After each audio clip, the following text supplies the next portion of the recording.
अक्सर ये कहा जाता है कि भारत में दलितों के प्रति अत्याचार हुआ, उनके साथ आज भी भेदभाव हो रहा है जाति के आधार पर।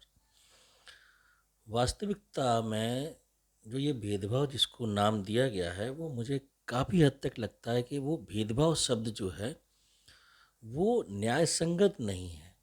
उसका कारण ये है कि आप किसी के आगे नहीं बढ़ने का कारण किसी के आगे बढ़ने को नहीं दे सकते। मान के चलिए कि एक व्यक्ति सुप्रीम कोर्ट का जज है जिसने मेरे साथ ये एलएलबी की हो, और मैं जिस समय वो सुप्रीम कोर्ट का जज बन जाए उस समय मैं कहूँ कि ये व्यक्ति जज बन गया इसलिए मैं नहीं बन पाया, ये व्यक्ति पढ़ गया इसलिए मैं नहीं पढ़ पाया। भाई असली कारण क्या है? असली कारण बिना जाने हम सिर्फ ये कह दें कि ये व्यक्ति जज बन गया है तो इसने कहीं ना कहीं मेरा शोषण किया है, या मुझे पढ़ने नहीं दिया, या हम लोग एक ही रूम में रहे और इसने जानबूझकर मुझसे वो काम करवाए जो जो मतलब मुझे नहीं करने चाहिए थे, जो इसको करने चाहिए थे। अब सवाल ये उठता है कि भाई मुझसे क्यों करवाए और मैंने क्यों किए? मेरा कोई ना कोई उसमें लालच रहा होगा, कुछ ना कुछ ऐसा जरूर रहा होगा कि उसने कहा मैंने किया। यानी कि मूल भाव ये है कि व्यक्ति अपनी दुर्दशा के लिए अगर किसी दूसरे को आरोप लगाता है तो ये कितना न्याय संगत है, ये मैं यहाँ पर बताना चाहूँगा। हमारे यहाँ पर क्या है ना कि सवर्णों को एकदम से हाशिए पर डाल दिया गया है। उनको संविधान बनते ही ऐसा रियलाइज़ करा दिया गया कि तुम मुगलों से ज़्यादा अत्याचारी हो, तुमने अंग्रेज़ों से ज़्यादा जुल्म किए हैं, इसलिए तुम्हारे जो अधिकार हैं वो सीमित किए जा रहे हैं। अगर आप गौर से देखेंगे ना तो सवर्णों के मौलिक अधिकार भी बहुत सीमित हैं। अगर आप बात करते हैं समानता की, तो कहाँ समानता है भाई? हमें 30 साल 5 अटेम्प्ट ज़्यादा अंक, दूसरे वर्ग को अनलिमिटेड, ये समानता है?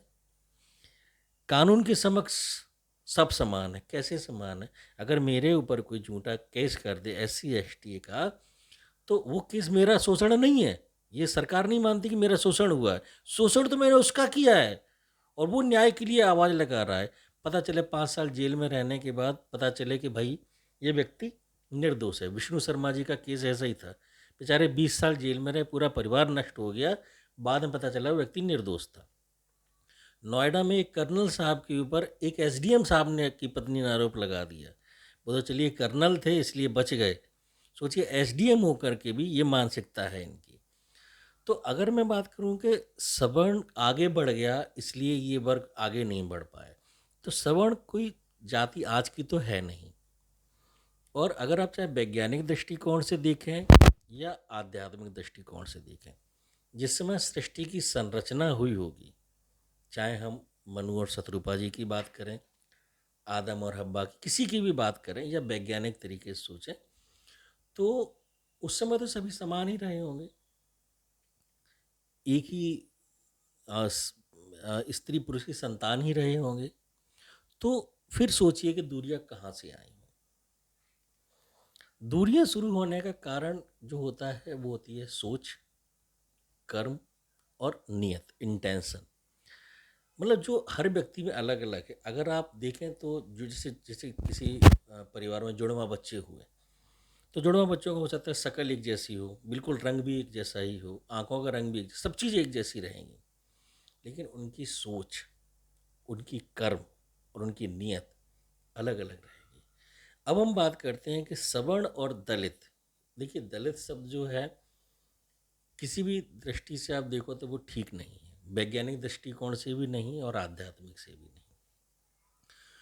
क्योंकि हमारे पूर्वजों ने जो जितने भी ग्रंथ लिखे उसमें कहीं दलित शब्द नहीं है। ये एक कुंठित सोच, बीमार दिमाग की कुंठित सोच है जिसने इस शब्द को बनाया, और न केवल बनाया बल्कि इसको ऐसे गढ़ दिया है कि एक व्यक्ति राष्ट्रपति बन जाए फिर भी ये शब्द उसका पीछा नहीं छोड़ता। मुख्यमंत्री बन जाए, आईएएस आईपीएस बन जाए, राज्यपाल बन जाए, ये शब्द उसका पीछा नहीं छोड़ते। उसको ये शब्द इतना प्यारा है कि वो कभी भी अगर कहीं मीटिंग में भाषण देने का उसको मौका मिल गया तो वो इस शब्द को जरूर याद करेगा। तो ये शब्द को बड़े अच्छे से सोचा। अब दूरी का क्या होती है, जैसे मैं आपको बताता हूँ कि 2 बच्चे हैं, एक ही माता पिता की संतान है। एक का जो सोच है वो ये है कि जो माता पिता ने व्यवस्था बनाई है वो सही है और मुझे इसी व्यवस्था को आगे बढ़ाना है और सशक्त करना है। उसके पास एक विज़न है आगे बढ़ने का।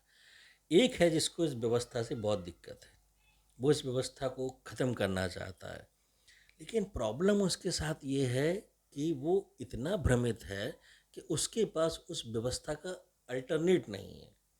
बस उसको इस व्यवस्था से घृणा है, वो ये चाहता है व्यवस्था ख़त्म हो जाए। ख़त्म होने के बाद क्या करेगा ये नहीं है पता उसको। तो धीरे धीरे उसके अंदर एक कुंठा, एक भ्रम पैदा हो जाएगा। वो बिना बात में विरोध करेगा क्योंकि उसकी नियति ही विरोध करनी है। और कई बार ऐसी हो गई तो वो विध्वंसात्मक मनोवृत्ति में पहुंच जाएगा, मार काट भी कर सकता है, ये सब करे। कारण क्या है कि उसके पास कोई विज़न नहीं है। और जिस पहले वाले बच्चे के पास विज़न है वो कई बार नुकसान को झेलेगा क्योंकि भाई उसने कुछ बनाया, इन्होंने तोड़ दिया। बावजूद इसके उसके पास एक विज़न है, वो आगे बढ़ेगा। वो धीरे धीरे इनको इग्नोर करना शुरू करेगा। अब इनके पास तो कोई विज़न है नहीं, इनके पास तो विज़न सिर्फ ये है कि जो व्यवस्था बनी है या जो व्यवस्था बन रही है, जो चल रही है, उसको ख़त्म करना है। लेकिन ख़त्म करना कोई संरचनात्मक क्रिया तो है नहीं ना कि आपने ख़त्म किया तो कुछ नया हो गया।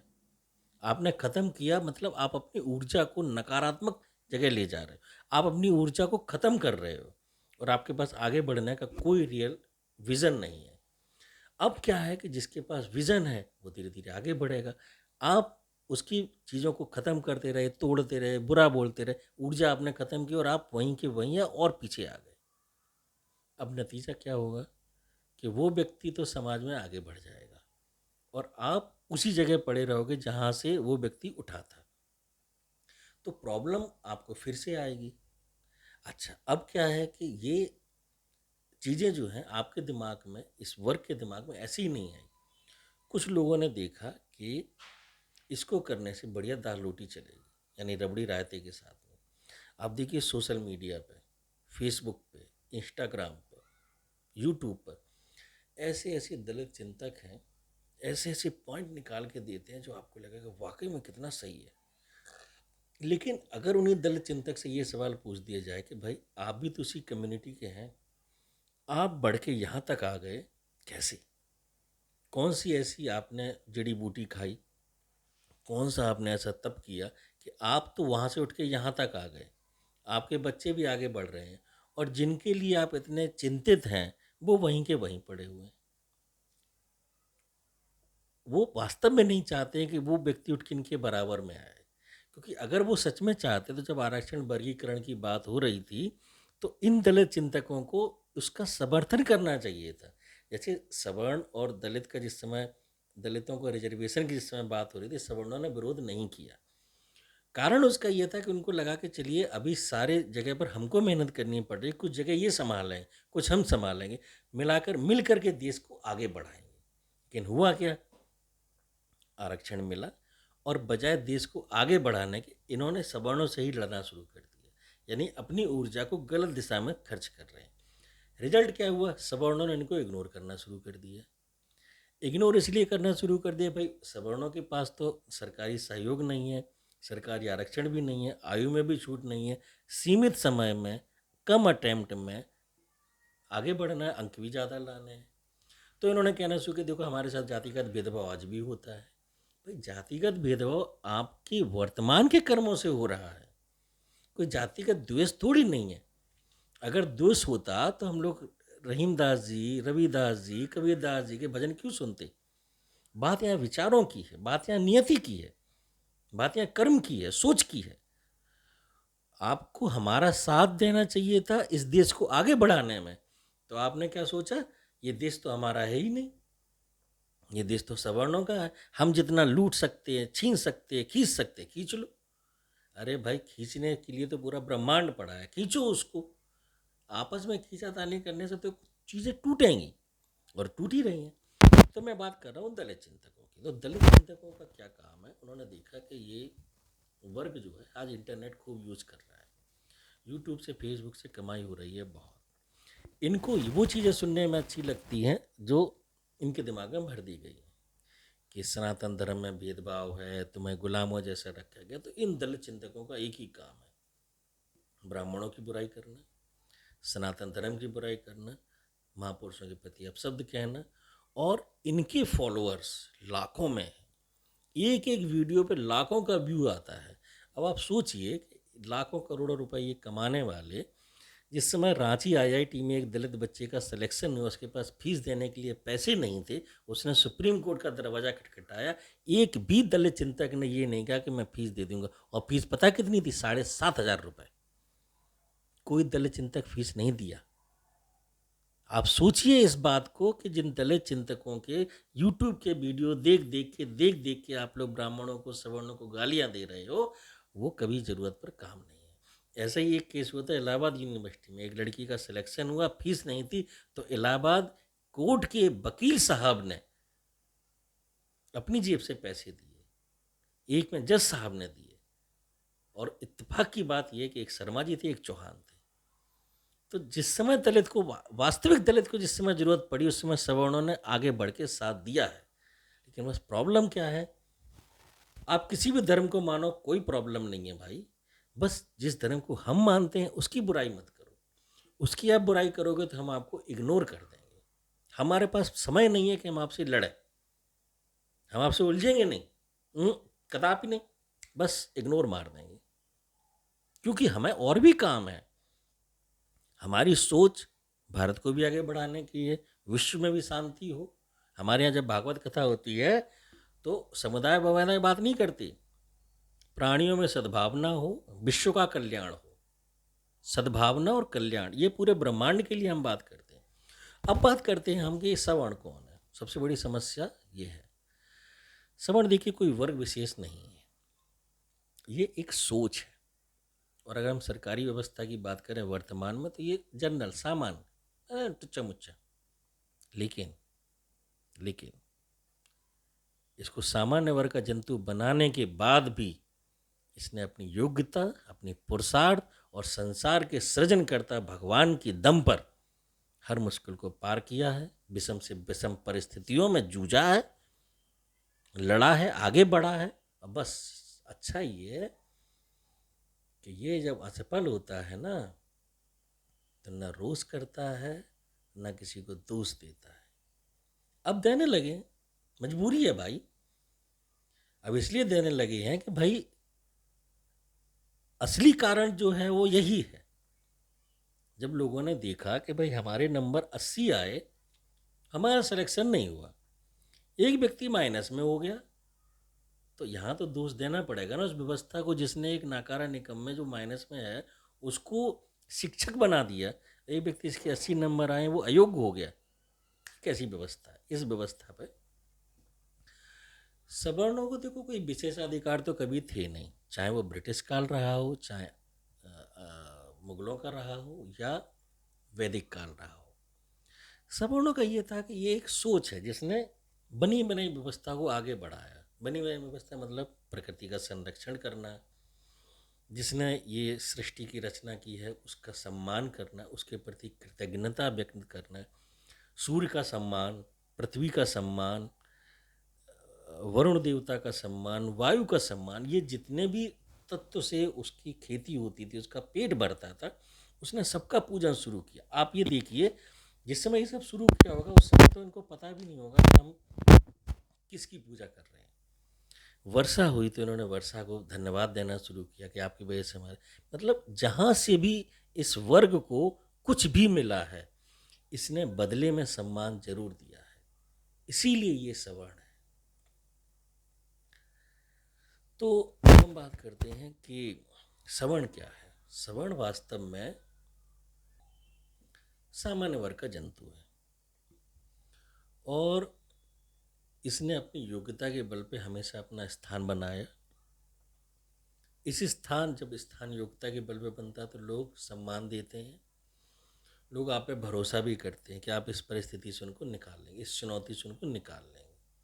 और अगर हम वर्तमान समय की बात करें तो सरकार को भी भरोसा है, चाहे किसी भी पार्टी की सरकार हो, चाहे किसी भी जाति का वर्चस्व हो, उनको भी भरोसा है कि जो सवर्ण है कम समय में ज़्यादा अंक ला करके कम समय में ज़्यादा अंक ला करके कम से कम अटेम्प्ट में, तो सर्वोच्च पद तक जाने के लिए आपको सिस्टम में जल्दी एंट्री चाहिए। यानी कि आप 21 साल के अगर आईएएस बन गए तो डेफिनेटली आप मुख्य सचिव तक जा पाएंगे। अब आपकी एंट्री हुई है 35 साल पे या 40 साल पे, तो आप कहाँ तक जाएंगे? अब इस स्थिति में अभी फिर आप दोष देते हैं कि सवर्णों का वर्चस्व है। भाई वर्चस्व उनका इसलिए है क्योंकि उन्होंने आपकी तरह निगेटिव माहौल में नहीं रहे, निगेटिविटी फैलाई नहीं, द्वेष किया नहीं, घृणा की नहीं, टाइम बर्बाद नहीं किया, तो वो तो आगे जाएंगे, है ना। वास्तव में सवर्ण वर्ग एक सोच है। आप भी अगर उसको अपना लें तो आप भी सवर्ण में ही आ जाएंगे, बशर्ते आप अपना जाति प्रमाण पत्र ना बनवाएं, है ना। जैसे अंतर जाति विवाह जब भी होता है तो कहीं ना कहीं इस चीज़ का बहुत महत्व होता है कि आपकी सोच कैसी है। सोच का बहुत बहुत महत्व है। जैसे सनातन धर्म पे आपका विश्वास है, आप किसी का बुरा नहीं चाहते, बुरा भी नहीं बोलते, द्वेष भी नहीं है, अपने काम में आपका समर्पण है। अगर आप किसी न्याय के पद पर हैं तो जाति देख करके न्याय नहीं कर रहे हैं, जातिवादी आपकी सोच नहीं है। आपको मोस्टली सवर्ण ऐसे मिलेंगे जो ये कहते हुए मिलेंगे, भाई मैं जाति व्यवस्था में इतना विश्वास नहीं रखता। मतलब आप यहाँ पर गौर कीजिएगा कि एक सवर्ण को उस सवर्ण से डेफिनेटली थोड़ी दूरी बना लेगा जो जातिवाद पे थोड़ा फोकस करता है, मतलब जो जातिवादी सोच का है। तो जब वो सवर्ण एक जातिवादी सोच वाले सवर्ण से दूरी बना रहा है, तो वो फिर उन उन व्यक्तियों से भी दूरी बनाएगा जो खुद जातिवादी है, मतलब जो जाति देखकर वोट दे रहे हैं, जो जाति देख कर के महापुरुष चुन रहे हैं, जो जाति देख कर गालियाँ दे रहे हैं, तो उनसे भी दूरी बनाएगा। तो अल्टीमेटली इस वर्ग की दूरी दोनों से ही हो जाएगी, कट्टर जातिवादी वालों से भी हो जाएगी और जो जातिवादी सोच नहीं है उनसे भी हो जाएगी। तो इसलिए ये समस्या बढ़ती जा रही, क्योंकि वो दोनों तरफ से हे दृष्टि से ही देखे जाएंगे। तो सवर्णों का एक काम होता है, वो आत्मचिंतन आत्ममंथन भी करते हैं कि जैसे हम असफल हुए तो उस असफलता में वास्तविक दोष क्या था, मतलब नंबर, आरक्षण, इनके अलावा क्या दोष था, तो वो उनका बात करते हैं। अब हम बात करते हैं जो मूल बात है कि भेदभाव।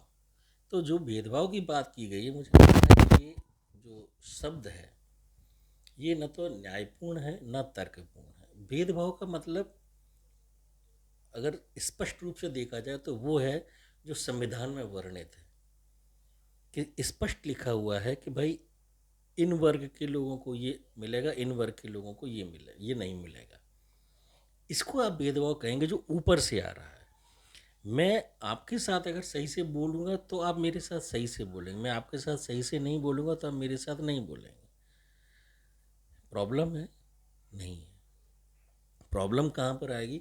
मैं जब भी आपसे मिलता हूँ तो आपकी बुराई, आपके समाज की बुराई, आपके पूर्वजों की बुराई करूँगा तो आप मेरे साथ इग्नोर करेंगे, मतलब मुझे इग्नोर करेंगे, और मैं उसको बोल दूंगा मेरे साथ जातिगत भेदभाव करें, मुझे पास में नहीं बैठने दिया।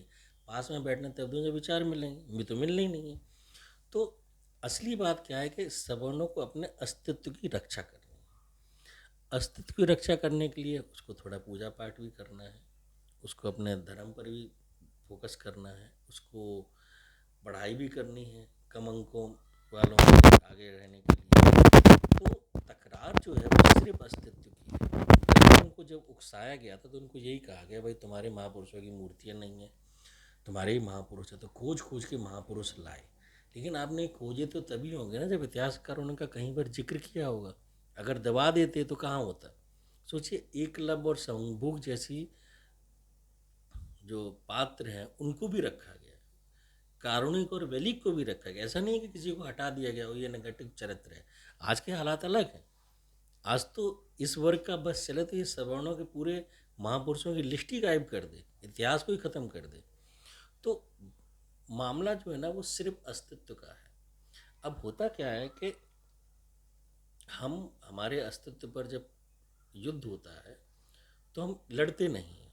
कारण उसका क्या है कि हमारे पास संसाधन भी सीमित है, लोग भी कम हैं, एकजुट होते नहीं हैं, और सबसे बड़ी बात यह है कि हमारे पास समय कम रहता है, अटेम्प्ट ज़्यादा नहीं मिलते हैं हमको।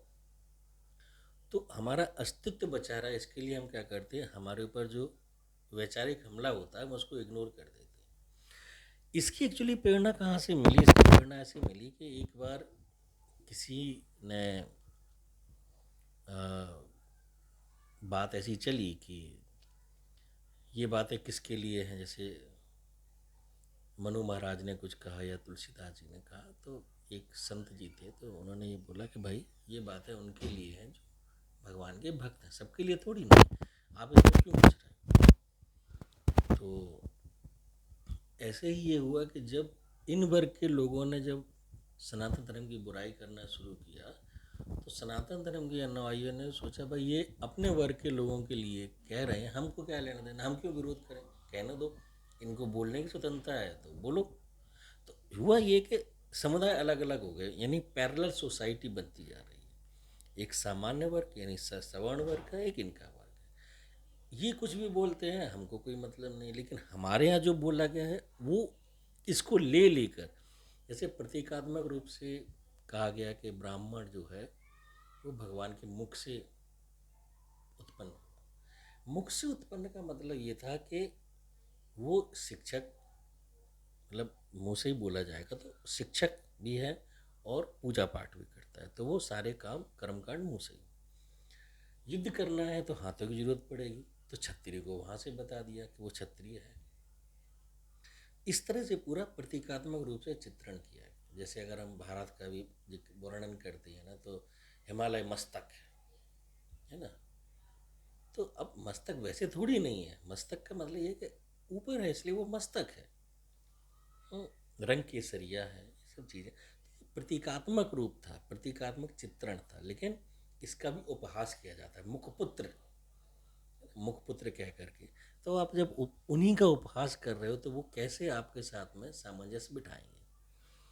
तो कहानी ये हुई कि जब ये दूरियां हुई तो फिर मार्केटिंग हुई इसकी, हमारे साथ भेदभाव हो रहा है, हमारे साथ छुआ, इसको बड़ी तरह से मार्केटाइज करके और विशेष अधिकार प्राप्त कर लिए, जैसे आरक्षण हो गया, आपकी वजीफे वगैरह हो गए, सब चीज़ें निःशुल्क हो गई हैं, मतलब जन्म से लेके मृत्यु तक सब निःशुल्क है, शुल्क केवल टैक्स देना है, सवर्ण दे ही रहा है। मेरी बात आपको हो सकता है अजीब लगे, लेकिन आप इतना तो कर ही सकते हैं कि यूट्यूब पर जाएं या फेसबुक पर जाएं और एक बार किसी भी अम्बेडकरवादी के पोस्ट को लाइक कर दें, सर्च ही मार दें। इनका एआई सिस्टम खुद आपको ऐसी चीज़ें दिखाएगा कि आपको पढ़ के खुद ही ऐसे लोगों से घृणा हो जाएगी जिन्होंने ये वीडियो बनाए। क्यों? जैसे हमारे लिए हर पुस्तक पूज्य है, हमें किसी पुस्तक को जलाने की ज़रूरत नहीं है। अगर हमारे समझ में कोई पुस्तक नहीं आ रही है तो इग्नोर, कोई दिक्कत नहीं है, आपने लिखा आप जानो। बेलिक और कारुणिक जैसे लोगों के मत थे, भगवान राम उस समय राजा थे, चाहते तो दंड देते, नहीं दिया। आपके मत हैं, आपके अनुयायी हैं, उनको चलाओ, हमको क्या। तो कोई बोलेगा मनु धूर्त है, कोई भगवान श्री राम को हत्यारा बोलता है, कोई तुलसीदास जी को अपशब्द कहता मिलेगा, कोई आदि गुरु शंकराचार्य को गालियाँ देगा, कोई बाल गंगाधर तिलक को जातिवादी करेगा। क्यों? गणेश जी की उन्होंने वो यात्रा शुरू की थी और विसर्जन तो किसी ने बोल दिया नहीं साहब वो दलित ने बनाई थी इसलिए विसर्जित करवा दिए। कोई आरएसएस को गुंडों का गिरोह बताएगा। तो आप ये खुद देखिए, आपने एक बार इनको देखेंगे तो आपको खुद लगेगा कि भाई इनके पास सिवाय घृणा और नकारात्मक बातों में कुछ है नहीं। आप भी उनको इग्नोर करना धीरे धीरे शुरू कर देंगे अगर आप एक स्वच्छ और सामान्य जीवन जीना चाहते हैं। लेकिन वास्तविकता क्या है कि आप उनसे मिलना पसंद करेंगे, उनके पास बैठना पसंद करेंगे जिनसे आपके मन मिलेंगे। मत मिले ना मिले ठीक है, मन मिलना चाहिए। यहाँ पर क्या दिक्कत है, न तो मन मिल रहा है न मत मिल रहा है, ऊपर से घृणा और आपसे हो रही है। तो आप इनके साथ में क्यों बैठे? मतलब बैठने का मतलब है कि आपको जातिगत बीमारियां गिनाना शुरू कर देंगे कि तुम्हारे पूर्वजों ने ये किया, तुम्हारे पूर्वजों ने वो किया, तुमने ये किया। तो यह तो आप खुद गाली खाने के लिए इच्छुक हो, अपने पूर्वजों को खिलाने के इच्छुक हो, तो आप इनसे मेल जोल रखो। अब क्या है कि ये संवैधानिक देश में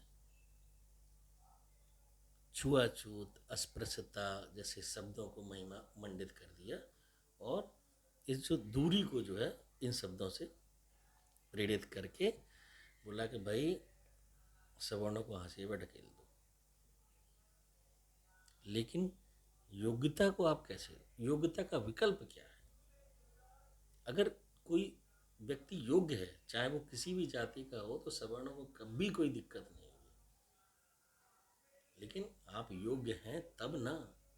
आप योग्य भी नहीं हैं, योग्य बनना भी नहीं चाहते, योग्य व्यक्ति का सम्मान भी नहीं करना चाहते, और ऊपर से गालियां भी देते हैं।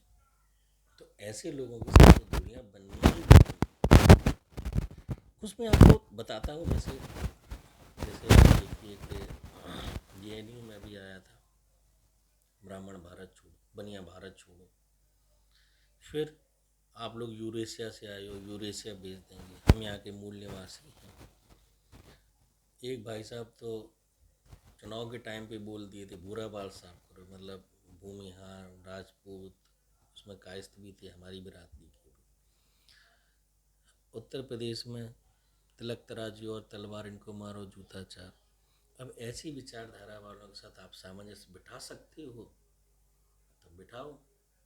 इसमें सिर्फ ये कि आप अपना अस्तित्व खत्म कर दो, उनके अस्तित्व पे सेट हो जाओ तो ठीक है। अगर जरा सा भी आपको अपने अस्तित्व के प्रति संवेदना है, अपने पूर्वजों के प्रति आस्था है, तो आप, तो सवाल ही नहीं है, क्योंकि मामला अस्तित्व संरक्षण का है और हर कोई कर रहा है। मनुष्य की क्या, पशु पक्षी भी कर रहे हैं, हर धर्म के व्यक्ति कर रहे हैं। तो हिंदुओं पर ही, सवर्णों पर ही क्यों अस्तित्व विलय का जोर लगाया जा रहा है कि तुम अपना अस्तित्व खत्म करो? बात सिर्फ इतनी सी है कि अपने अस्तित्व को संरक्षण के लिए सवर्णों ने इग्नोर किया, अपने अस्तित्व के प्रति संवेदनाशील हुए, और जो विशेषाधिकार इन वर्गों को सरकार की तरफ से मिले उसकी एक्सपायरी डेट है। क्योंकि धीरे धीरे सरकारी नौकरियां कम हो रही हैं, होंगी भविष्य में, क्योंकि आईटी बढ़ रहा है, एआई बढ़ रहा है, कम होंगी, और जो होंगी उनसे एक्सपेक्टेशन ज़्यादा होगी, और आपने उस एक्सपेक्टेशन को मीट नहीं किया तो आप बाहर हो जाओगे। तो उसकी तो एक्सपायरी डेट है, क्योंकि आप असफलता का आरोप खुद नहीं लेते हो, आप द्रोणाचार्य पे लगाते हो, अर्जुन पे लगाते हो। जबकि योग्यता की कोई एक्सपायरी डेट नहीं होती, योग्यता समय के साथ बढ़ती जाती, बढ़ती जाती। अब एक योग्य व्यक्ति एक अयोग्य व्यक्ति के साथ सामंजस्य नहीं बिठा सकता है। इसी चीज़ की आप मार्केटिंग करो, इसको छुआछूत नाम दो, आप अस्पृश्यता नाम दो, कुछ भी नाम दे करके सवर्णों के मौलिक अधिकार भी सीमित कर दो, बावजूद इसके भी देश के विकास में सवर्ण सबसे आगे रहेगा। तो जो भेदभाव की मूल जड़ है ना, वो भेदभाव नहीं है, वो है दूरियां। और दूरी वैचारिक है, सिर्फ वैचारिक, जो सोच, कर्म और नियत के ऊपर आधारित है। तो अगर कोई कहता है कि दलितों के साथ आज भी भेदभाव छुआछूत होता है, तो वास्तव में वो जिनके दलित होने की वजह से नहीं है, वो कहीं ना कहीं उनकी सोच, उनकी नीयत की वजह से है। जैसे आपके घर की बहू बेटियों पर गलत नज़र डालना, जिस किसी को भी पता चलेगा। मैं तो ये कहता हूँ कि अगर किसी दलित की बेटी पर भी कोई सवर्ण नज़र डालता है बुरी, तो वो व्यक्ति भी उस सवर्ण को बिना कूटे नहीं मारेगा, मारेगा जरूर। ये नियति है। तो भेदभाव की जगह पर हम इसको कह सकते हैं, जो समाज में दूरियां हैं उसका सबसे बड़ा कारण है सोच, कारण है नियत, कारण है आपके कर्म। और जब तक ये तीन नहीं सुधरेंगे, मामला नहीं सुधरेगा। मैं अपने शब्दों को यहीं पर विराम